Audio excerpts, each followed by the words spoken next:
Can we please agree to go into 2025? And I'm not saying it's January 1st, but 2025 in general, with less judgment. So many people will not get the help, the support, the guidance that they need because they're too afraid of being judged.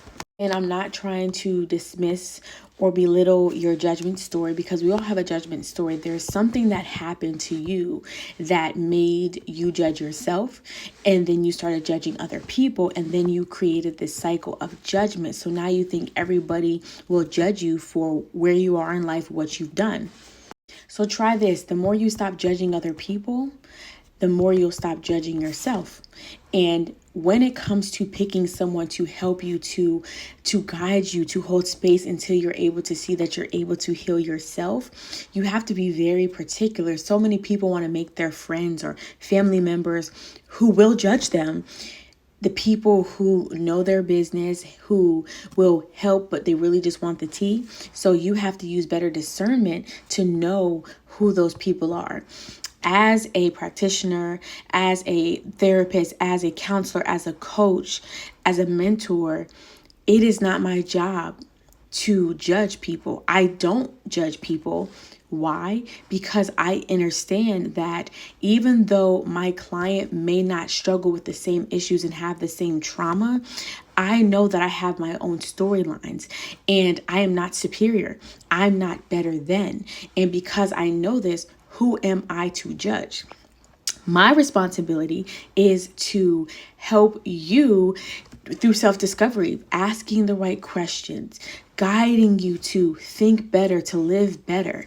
Judgment does not benefit our interaction.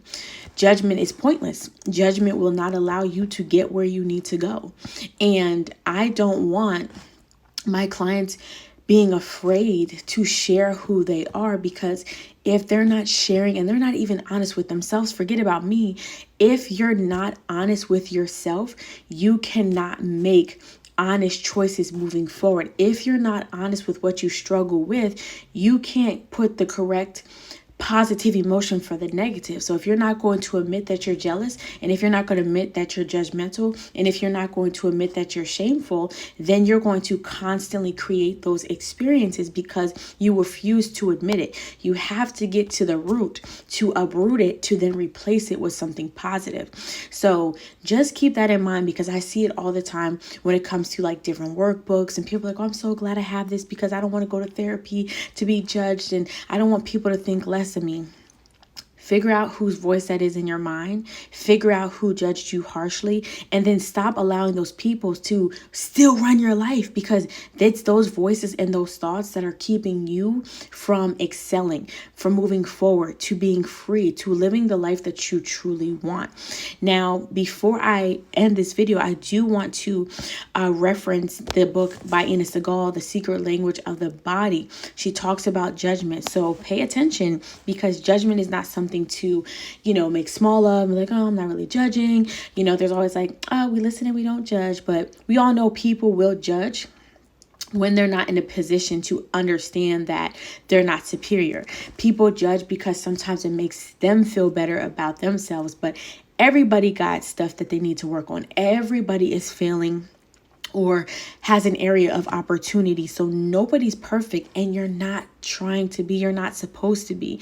Now, if you keep that in mind, as you're on social media, you're judging people who do whatever, that's where they are.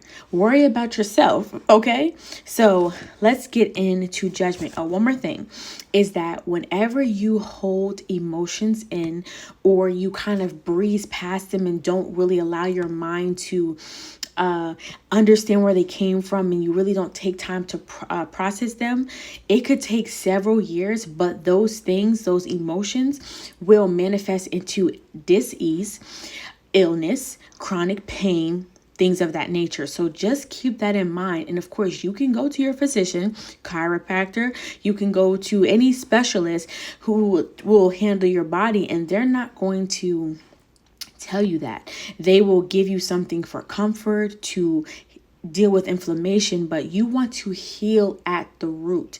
And this stuff doesn't take long. It takes longer when you don't admit where you're struggling, or don't admit these emotions, and not being afraid of having emotions, because we're human. We've been taught to feel bad about emotions, or we've not been taught how to handle emotions. There's so many different emotions too that are secondary emotions, and we don't know that. We don't understand that anger is a secondary emotion to sadness.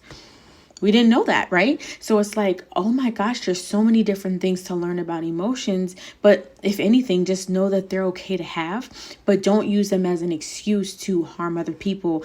That's some other stuff. Don't do that. But it's okay to have them and to process them and to release them, because that's going to be healthy for your body.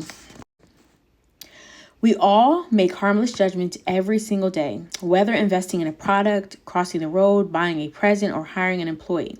Conversely, many people use judgment in an unhealthy way. They judge themselves, their bodies, their appearance, their friends, their family, and so on.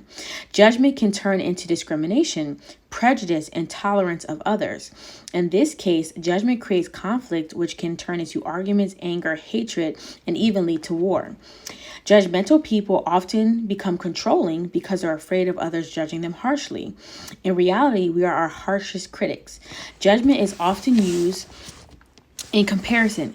He is better than she is better than her sister, he is more successful, she's more beautiful, wealthy, and clever than me, and so on. Furthermore, people are usually judgmental of people who do the same or similar things as them. Imagine that. We are mirrors. This is because what makes us feel uncomfortable is usually an aspect of ourselves we have not connected to and integrated. It is like a mirror effect, where whatever you see in someone else that you do not like, have a reaction to, or judge, is usually an aspect you do not want to see, accept, or embrace in yourself. Let me run that back. Hold on, y'all. Okay. It is like a mirror effect, where whatever you see in someone else that you do not like, have a reaction to, or judge, is usually an aspect of you don't want to see, accept, or embrace in yourself.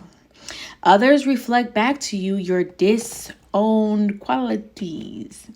When you accept the possibility that you and another person are similar, cringe, I know y'all mad about that, you stop judging them so harshly and can become more open, accepting, and loving. Judging yourself or others can prevent you from fully living and embracing your life. It makes it hard to relax and to enjoy other things.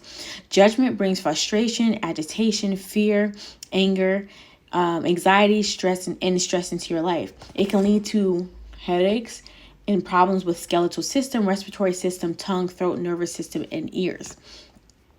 Y'all, that is one of the hardest things that you may have to learn on your self-discovery journey. A lot of things that you don't like about yourself, you'll see in someone else, and they're reflecting back to you, but it doesn't work in your head that you're that way. Why? Because you're looking at it from like an apples to apples perspective. Maybe they don't do it verbatim, but there's something in there. And if you take the time, like it said, to slow down and think about all the people that irritate the hell out of you, think about what they're doing, and then look at yourself. Remember, being honest with yourself is going to propel you forward, because you're able to then address it, find the root, change the narrative, and correct it. And then you may find someone else, but this is a journey. You're going to constantly run into people who will mirror you, but don't look at it as a frustrating thing or a bad thing. This is where you're going to grow. So the bottom line for this video, that is almost 10 minutes, is to not judge. Don't judge yourself. Don't judge other people. Learn to love yourself and embrace yourself, because you are you for the rest of this incarnation. So love yourself, live with that, and share this video. And if you haven't already, give me a follow, because we're definitely going to be helping you get right with your emotions so you can live a long, fulfilling, and healthy life.